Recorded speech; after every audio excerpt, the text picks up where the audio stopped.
सुप्रभात प्यारे बच्चों, मैं नीतू सिंह दीदी। आज हम बही खाते का अध्याय 2 पढ़ेंगे। अध्याय 2 में साझेदारी लेखे के क्रियात्मक सवाल संबंधी क्रियाएं पढ़ेंगे। आज हम साझेदारी है क्या, जैसा कि हम बता चुके हैं पिछली कक्षाओं में कि साझेदारी यानी 2 या 2 से अधिक व्यक्तियों का किसी वैधानिक व्यवसाय को चलाना साझेदारी कहलाता है। ध्यान रहेगा, साझेदार वैधानिक व्यवसाय को ही चलाए। यदि किसी गैर कानूनी या अवैधानिक व्यवसाय को चला रहे हैं, वो साझेदारी अधिनियम के अंतर्गत शामिल नहीं होता है।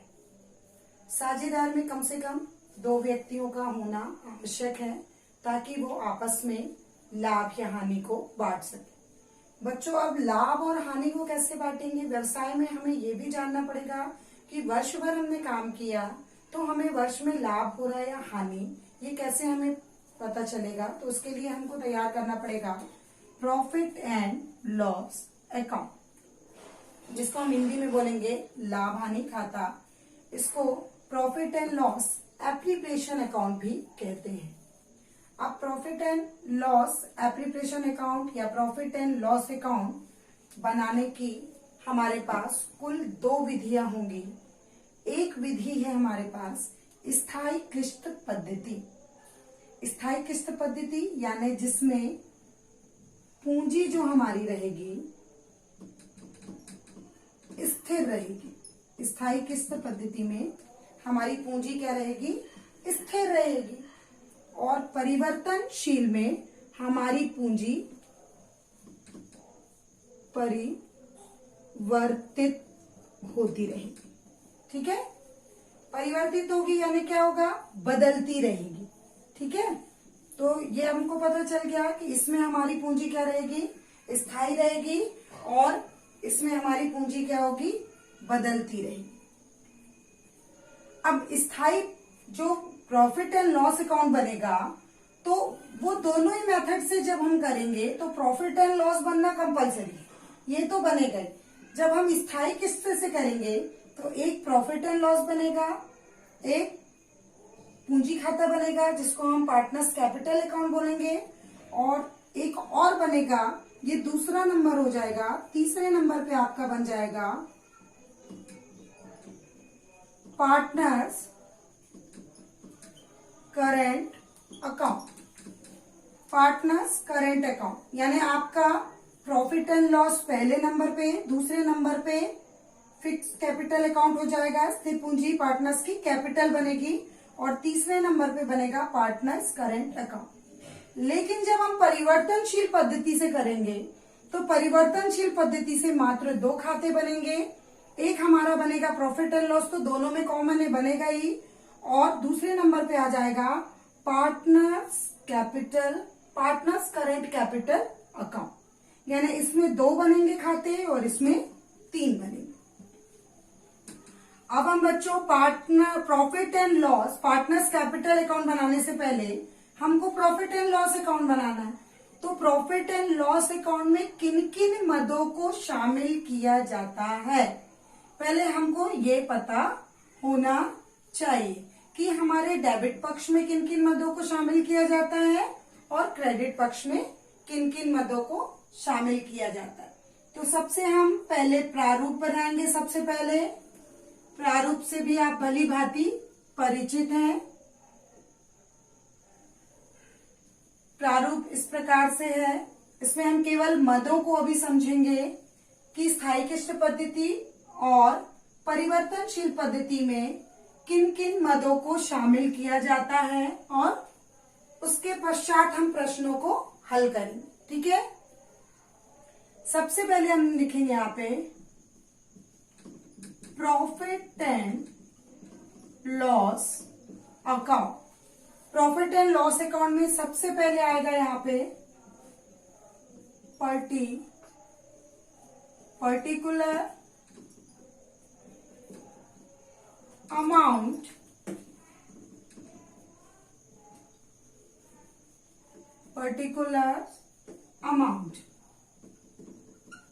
ठीक है। प्रॉफिट एंड लॉस अकाउंट का ये प्रारूप है। इसको हम प्रॉफिट एंड लॉस एप्रीप्रिएशन अकाउंट भी लिख सकते हैं, प्रॉफिट एंड लॉस भी अकाउंट लिख सकते हैं। इसकी पहली मद आएगी हमारी 2 इंटरेस्ट ऑन कैपिटल अकाउंट। मान लीजिए हमने 2 साझेदार लिए हैं, ए और बी। इंटरेस्ट यानी ब्याज, किस पर ब्याज? पूंजी पर ब्याज। मान लीजिए हमने 2 साझेदार लिए हैं, ए और बी, और उनके लाभ हानि का विभाजन हम किस अनुपात में करेंगे? अनुपात यानी क्या होता है? रेशियो, 1:1 मान लीजिए बराबर। तो 2 साझेदार मान लीजिए हमने लिए, प्रारूप बता रहे हैं हम, तो दोनों साझेदारों की जो पूंजी दी होगी उस पर हम ब्याज निकालेंगे, ब्याज निकाल कर यहां पर लिखेंगे, और इसका योग हम कहां पर लिखेंगे? बाहर। उसके बाद दूसरी मद आती है 2, डेबिट में ही आएगी, इंटरेस्ट ऑन लोन अकाउंट। यदि किसी साझेदार ने ऋण लिया है तो उसका ऋण पर जो ब्याज निकलेगा वो भी कहां पर आता है? डेबिट में। उसके पश्चात 2 सैलरी अकाउंट। यदि किसी साझेदार को सैलरी मिल रही, वेतन मिल रहा है, वो भी कहां पर आएगा? डेबिट में। उसके पश्चात किसी साझेदार को डोनेशन मिल रहा है, वो भी कहां पर आएगा? डेबिट में। उसके पश्चात यदि कमीशन दिया जा रहा है किसी बेस पे, तो कमीशन अकाउंट भी कहां पर आएगा? डेबिट में। जरूरी नहीं कि ये सारी मदें हमारे पास एक ही प्रश्न में आए, पर ये मदें डेबिट में आती हैं। उसके बाद देखिए बच्चों, हम बाय साइड आते हैं।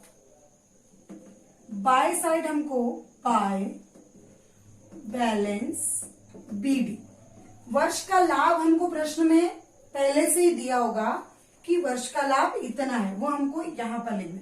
अब हमने यहाँ पे प्रॉफिट क्यों नहीं लिखा? हमने 11वीं में ही आपको बताया है कि जिसका भी खाता बनता है उसका नाम अंदर नहीं आता। हम क्या बना रहे? Profit and loss account. तो प्रॉफिट यहाँ पर नहीं लिखेंगे, उसको किस नाम से लिखेंगे? By balance BD. उसके बाद यहाँ पर एक मद और शामिल होगी जिसको हम क्या बोलेंगे? Bye interest on drawing account. Bye interest on drawing account. Interest यानी ब्याज, ड्रॉइंग यानी आहरण। आहरण क्या होता है? व्यापार का स्वामी अगर अपने निजी प्रयोग के लिए व्यापार से कुछ राशि लेता है या माल लेता है तो उसको हम क्या बोलते हैं? ड्रॉइंग। हिंदी में हम इसको आहरण शब्द से जानते हैं। Interest on drawing. अब मान लीजिए हमने 2 साझेदार उदाहरण स्वरूप लिया, तो दोनों साझेदार का आहरण पर ब्याज निकालेंगे और यहाँ पर हम लिखेंगे। सब दिया है, प्रश्न में दिया होगा कि आहरण पर ब्याज की दर क्या है। बस इतना ही इसमें आएगा प्रॉफिट एंड लॉस में। इसके अलावा इसमें किसी भी प्रकार की कोई मद शामिल नहीं हो रही है। उसके बाद हम दोनों साइड का आंसर कैसे निकालेंगे? दोनों साइड का अमाउंट टोटल करेंगे। मान लीजिए क्रेडिट का अमाउंट ज्यादा आया है तो डेबिट में हम लिखेंगे 2 प्रॉफिट एंड लॉस अकाउंट। हमारे पास कितने साझेदार हैं? 2। चूंकि हम साझेदारी पढ़ रहे हैं तो दोनों में ही बटेगा। मान लीजिए डेबिट का ज्यादा आया है, क्रेडिट में हम जा रहे हैं बैलेंस, तो हमारा इस तरफ आएगा by profit and loss account. A और बी सेम प्रोसेस जो हमने डेबिट में की। हमें नहीं पता है कि हमारा आंसर डेबिट में आएगा कि क्रेडिट में आएगा, ठीक है। यदि यहां पर आता है तो 2 प्रॉफिट एंड लॉस और यहां पर आता है तो बाय प्रॉफिट एंड लॉस, और जो बैलेंस आएगा वही बैलेंस हमारा उत्तर कहलाएगा। और लास्ट में दोनों को इक्वल हम टोटल कर देंगे। तो ये बन गया बच्चों हमारा प्रॉफिट एंड लॉस अकाउंट। इसके आगे हम चलते हैं पार्टनर्स। अब जो आपको स्थायी और परिवर्तनशील पद्धति से बताना है तो इसके आगे हम अब पार्टनर्स कैपिटल बनाएंगे स्थायी किस्त पद्धति से और क्रमागत पद्धति से। पर दोनों में ही, स्थायी और परिवर्तनशील में दोनों में ही आपकी ये मेन है, ये तो बने गए। आगे की मेथड में आपको खाते परिवर्तित होंगे।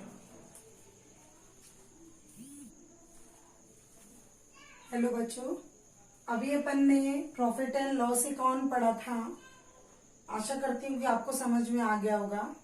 उसके आगे देखेंगे स्थायी किश्त पद्धति से यदि हम करते हैं, एक एक मेथड अपन क्लियर करेंगे। स्थायी किश्त पद्धति से अगर करते हैं तो सबसे पहले हमने बोला था पार्टनर्स कैपिटल अकाउंट, जिसमें पूंजी क्या होगी, स्थिर। इस खाते में सिर्फ दिमाग में बैठा लीजिए कि सिर्फ और सिर्फ क्या आएगी, पूंजी। बहुत सरल है। तो हमने जिसका खाता बनाते हैं उसका नाम अंदर नहीं आता, तो हम क्या बना रहे हैं, कैपिटल। तो अंदर कैपिटल नहीं लिखेंगे, हम क्या लिखेंगे, बाय बैलेंस बीडी। ठीक है, बाय बैलेंस बीडी लिख दिया। मान लीजिए यहाँ पर 10,000 पूंजी है सवाल में और बी की कितनी है, 20,000। बस इतना ही आएगा। अब हमको बैलेंस इक्वल करना है, तो यहाँ पर अपन फॉरवर्ड करेंगे to balance CD, carry down कर दिया अपन ने। वही बैलेंस हम यहाँ पर लेकर आए, तो ये हो गया 10,000, ये हो गया 20,000। ये माना हमने उदाहरण स्वरूप। सवाल में हमको पूंजी दी रहेगी, अगर 2 साझेदार है तो 2, 3 है तो 3 कॉलम बनेंगे, 4 है तो अमाउंट के 4 कॉलम बन जाएंगे। ठीक है, ये आपका डेबिट पक्ष हो जाएगा और ये आपका क्रेडिट पक्ष हो जाएगा। हमें पता है कि डेबिट को हम 2 से शो करते हैं और क्रेडिट को हम बाय से शो करते हैं। हमारे दोनों पक्ष बराबर है, बस हम इसको फाइनल कर देते हैं। स्थायी किश्त पद्धति, हम स्थायी किश्त पद्धति से भी बता रहे हैं, तो ये 10,000, ये 20,000। यहां पर भी वही प्रोसेस, 10,000 और 20,000। ये हमारा स्थायी किश्त पद्धति से पूंजी खाता तैयार हो गया। अब इसके आगे जो तीसरा खाता बनना है वो हम बता रहे हैं।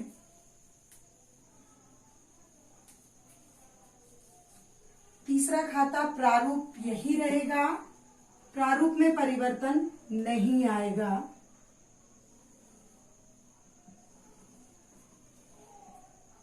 हमने उदाहरण स्वरूप 2 साझेदार लिए हैं, ए और बी, तो ए और बी के माध्यम से ही हम आगे का भी प्रारूप समझेंगे। इसको हम बोलेंगे partners current account.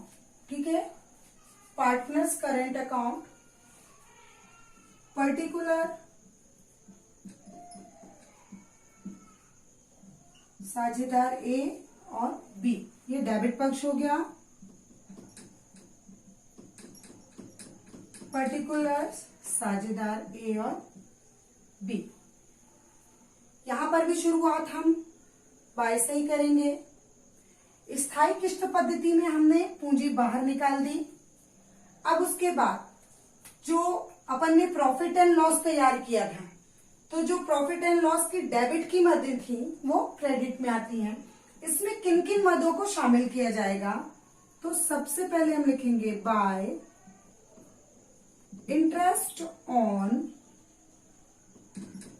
Capital account. पूंजी तो हमने यहां लिख दी, उस पूंजी पर जो हमने प्रॉफिट एंड लॉस में इंटरेस्ट निकाला था वो यहां पर ट्रांसफर करेंगे। फिर बाय सैलरी अकाउंट। यदि मान लीजिए बी को सैलरी मिल रही है तो ए को डैश करके बी में अपन सैलरी लिख देंगे। यदि ए को मिल रही है तो ए में लिख देंगे, यदि दोनों को मिल रही है तो दोनों को लिख देंगे। फिर उसके बाद इधर आएगा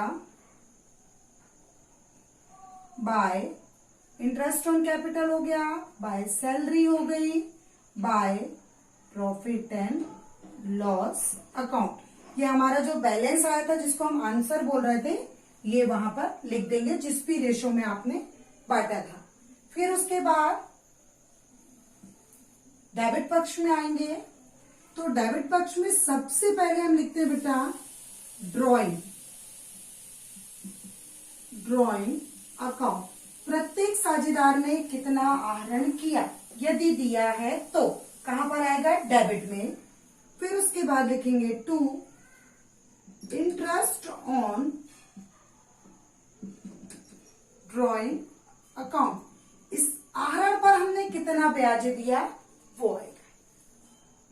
प्रॉफिट एंड लॉस में यदि बैलेंस प्रॉफिट बाय में गया होगा तो ये प्रॉफिट एंड लॉस अगर टू में है तो यहां पर आया है, और अगर बाय में होगा तो टू प्रॉफिट एंड लॉस यहां भी आ सकता है। ये प्रॉफिट एंड लॉस जो हमने बनाया था उस पर डिपेंड करता है कि प्रॉफिट एंड लॉस अगर डेबिट में आया है तो यहाँ पर करेंट अकाउंट में बाय में जाएगा, और अगर क्रेडिट में आया है तो टू में आएगा। उसके बाद हमको आंसर निकालना है। दोनों साइड का हम टोटल लगाएंगे। मान लीजिए यहाँ के ए का टोटल लगाया और यहाँ के ए का टोटल लगाया, ठीक है। मान लीजिए यहाँ वाला ज्यादा है तो यहाँ वाला कम है, तो ज्यादा वाले से कम वाले को घटाएंगे तो आंसर किस में आ गया, to balance CD carried down. B का टोटल लगाए, यहां पर बी का टोटल लगाया, ज्यादा वाले से कम वाले को घटाया, तो दोनों का जो बैलेंस आएगा वो हमारा क्या कहलाएगा, आंसर। और लास्ट में दोनों पक्षों का योग क्या कर देंगे, हम बराबर कर देंगे। यही प्रोसेस अगर टू का ज्यादा आता है तो ये चीज कहां पर जाएगी, बाय में, बाय बैलेंस CD आएगा, कैरेट डाउन ही आएगा। ये हमने किस पद्धति से सीखा, स्थायी किस्त, स्थायी किस्त पद्धति से हम सीख रहे हैं, ठीक है। अब आते हैं हम परिवर्तनशील पद्धति में। बेटा परिवर्तनशील पद्धति में कोई भी परिवर्तन नहीं आएगा, थोड़ा सा परिवर्तन है। केवल क्या होगा, ये जो हमने पूंजी अलग लिखी है वो पूंजी इसमें शामिल हो जाएगी। तो जो हमारे एक प्रॉफिट एंड लॉस, दूसरा पार्टनर्स कैपिटल, तीसरा करंट अकाउंट है, ये दोनों क्या हो जाएंगे, मर्ज हो जाएंगे, कन्वर्ट हो जाएंगे। तो हमारी परिवर्तनशील से मात्र कितने बनेंगे, 2 खाते बनेंगे, और स्थायी किस्त से कितने बनेंगे, 3। केवल पूंजी हटा देंगे तो 3 हो गए, और पूंजी इसमें इंक्लूड कर देंगे तो 2 हो जाएंगे। जैसे मैं थोड़ा सा आपको बता रही हूं, इसी में ध्यान देंगे।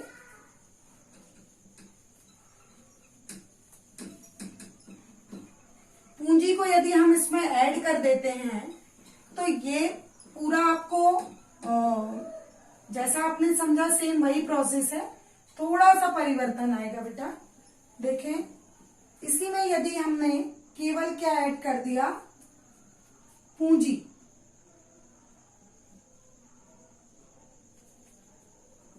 पूंजी ऐड कर देंगे तो आपका ये किस में बदल गया, परिवर्तनशील में बदल गया। यानी पहली मद जो हमने क्या लिखी थी, इंटरेस्ट ऑन कैपिटल, तो पहली मद क्या आ जाएगी आपकी, बाय बैलेंस BD। जो हमने बाय बैलेंस BD उधर लिखा था, ये आ गया आपका बाय बैलेंस BD। हमने उदाहरण जैसे लिया था 10,000 और 20,000, उसको इसमें इंक्लूड कर दिया हमने, तो ये हो गया हमारा परिवर्तनशील।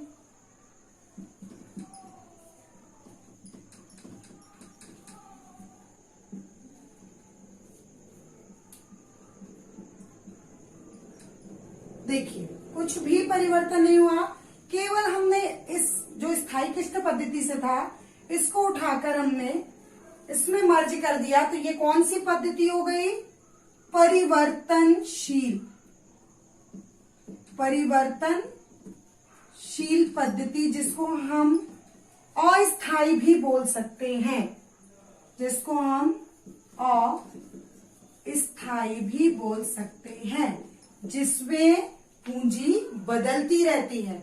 और उसमें क्या थी, 10,000 की 20,000 की इतना ही थी, और इसमें पूंजी क्या हो गई, बदल गई, इसमें ये मदें शामिल हो गई, तो 10,000 की जगह इसका टोटल क्या हो जाएगा, ज्यादा हो जाएगा। तो आप ध्यान रखेंगे, आप एक बार फिर से रिमाइंड कर रही हूं, जो अपन को साझेदारी लेखे करने हैं वो 2 मेथड से करने हैं। पहला है स्थायी पूंजी खाता, दूसरा है परिवर्तन या अस्थायी पूंजी खाता पद्धति से। स्थायी पूंजी खाते में 3 खाते बनेंगे और परिवर्तनशील पद्धति से 2 खाते बनेंगे।